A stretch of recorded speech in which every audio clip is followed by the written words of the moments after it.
Good evening student, আশা রাখি তোমরা সব ভালো আছো। আমি তোমাদের শান্তনু স্যার।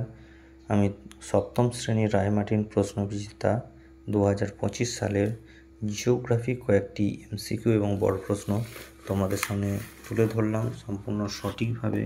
পেজ নাম্বার 320, এটা থার্ড সামেটিভের প্রশ্ন এবং answer Raiganj coronation high school. এখানে প্রথম প্রশ্নটা দিয়েছে পৃথিবীর কক্ষপথটি হলো, সেটা হচ্ছে উপবৃত্তাকার বিবৃতিগত কক্ষপথ, উত্তর দক্ষিণে চাপা, পূর্ব পশ্চিমে ফলা। দ্বিতীয় হচ্ছে ভারতের প্রমাণ দ্রাঘিমার মান হচ্ছে 82 ডিগ্রি 30 মিনিট পূর্ব। এর অপশানটা ভারত ঘটিত রোগটির নাম কি? ভারত হচ্ছে মিনামাটা, জাপানে হয়েছিল। অবিয়োজিত একটি পদার্থ, অবিয়োজিত মানে যাকে বিয়োজন করা যায় না, যে সেটা হচ্ছে প্লাস্টিক। নেক্সট প্রশ্ন হচ্ছে পৃথিবীর আবর্তন বেগ সর্বাধিক হয় কোথায়? নিরক্ষরেখায়, যেখানে পৃথিবীর পরিধি সবথেকে বেশি সেখানে আবর্তন বেগ বেশি, মেরু অঞ্চলে সবথেকে কম। বায়ু শীতল হলে বায়ুর চাপ কী হয়? বায়ু শীতল হলে বায়ুর চাপটা বেড়ে যাবে। আচ্ছা, উচ্চ প্রবাহে নদীর প্রধান কাজ কি? না, নদীর প্রধান কাজ উচ্চ প্রবাহ হচ্ছে ক্ষয় করা। নেক্সট, রুড় অঞ্চলের প্রধান খনিজ সম্পদ কি? সেটা হলো কয়লা। নেক্সট, জনঘনত্ব সর্বাধিক হয় কোথায়? না, সমভূমি অঞ্চলে, কারণ এখানে সব কিছু অনুকূল। আচ্ছা, ইউরোপের রুটির ঝুড়ি কাকে বলা হয়? ইউরোপের রুটির ঝুড়ি বলা হয় ইউক্রেনকে। নেক্সট হচ্ছে হাজার হ্রদের দেশ, সেটা হচ্ছে ফিনল্যান্ড। পরের প্রশ্ন, আল্পস পার্বত্য অঞ্চল থেকে সৃষ্ট নদীটি হলো, দেখো এখানে নিফার, রাইন, পো, ডন, এখানে দুটো নদী সৃষ্টি হয়েছে। রাইন হচ্ছে উত্তর দিকে, আল্পস পর্বত থেকে উত্তর দিকে প্রবাহিত হয়েছে, আবার পো নদী আল্পস পর্বত থেকে দক্ষিণে। তার মানে এখানে দুটো অ্যান্সারই সঠিক হবে, রাইন এবং পো। পরের প্রশ্ন, প্রদত্ত কোনটি মাটি দূষণের সঙ্গে যুক্ত? শিল্পায়ন মাটি দূষণ করে, নগরায়ন মাটি দূষণ, এবং আধুনিক কৃষিকাজ, এটাতেও মাটি দূষণ, মানে সবকটি ঠিক অ্যান্সার। পরে হচ্ছে পৃথিবীর বৃহত্তম বনভূমির নাম কি? পৃথিবীর বৃহত্তম বনভূমি সরলবর্গীয় বনভূমি তৈগা, আর যদি চিরহরিৎ বলতো তাহলে হচ্ছে শিল্পা। আচ্ছা, পরের প্রশ্ন, ইউক্রেনে চেরনোবিল বিপর্যয় হয়েছিল কবে? ইউক্রেনের চেরনোবিল 1986 খ্রিস্টাব্দে হয়েছিল। চান্দ্রমাস, চান্দ্রমাস মানে হচ্ছে চাঁদ পৃথিবীর চারিদিকে ঘুরতে যে সময় লাগে সেই সময়কালটাকে চান্দ্রমাস বলা হয়। এখানে যে অপশানগুলো দেওয়া আছে এগুলো সঠিক নয়।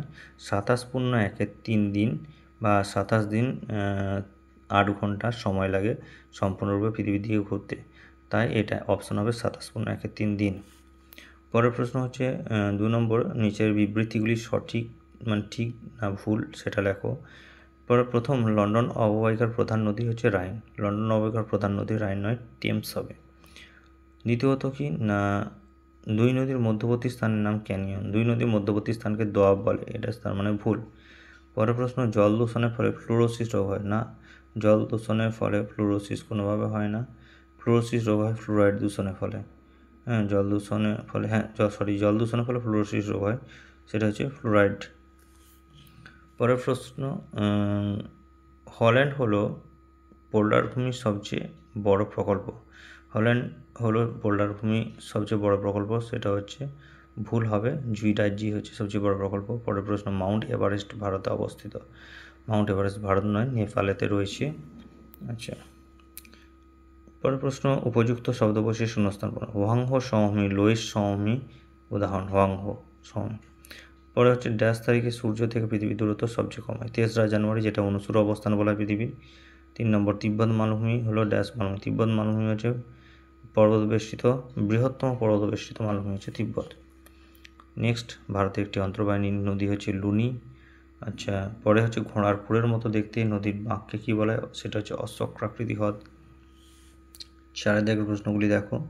ইউরোপ মহাদেশে সর্বোচ্চ শৃঙ্গের নাম? ইউরোপ মহাদেশে সর্বোচ্চ শৃঙ্গ মানে হচ্ছে ককেশাস পর্বতের এলব্রুজ। পরে পশ্চিমবঙ্গের কোন জেলাটির অধিকাংশ ব্লক আর্সেনিক দ্বারা ক্ষতিগ্রস্ত? সেটা হচ্ছে মালদা। নেদারল্যান্ড কোথায় হিরে কাটা পালিশ করা হয়? আমস্টারডামে হিরে কাটা পালিশ করার জন্য। খুব ইম্পর্টেন্ট প্রশ্ন, বিশ্বপ কথাটির অর্থ, এটাও খুব ইম্পর্টেন্ট, সমান দিন ও রাত্রি। নেক্সট, ভি আকৃতির নদী উপত্যকা কী নামে পরিচিত? ভি আকৃতির নদী উপত্যকা গিরিখাত, অবশ্যই আর্দ্র পার্বত্য অঞ্চল, পার্বত্য জলবায়ু অঞ্চল। আচ্ছা, লন্ডনকে পুনরুত্থানী বন্দর খুব ইম্পর্টেন্ট, ইউট্রোফিকেশন ইম্পর্টেন্ট। আচ্ছা, মিশ্র কৃষি খুব ইম্পর্টেন্ট প্রশ্ন এগুলো। আচ্ছা, পোল্ডার ভূমি কীভাবে ব্যবহার করা উপযুক্ত করে তাহলে পোল্ডার ভূমি কীভাবে তৈরি করা হয় এটা। আচ্ছা, এখানে জল দূষণকে প্রতিরোধ করার উপায় যে কোনো।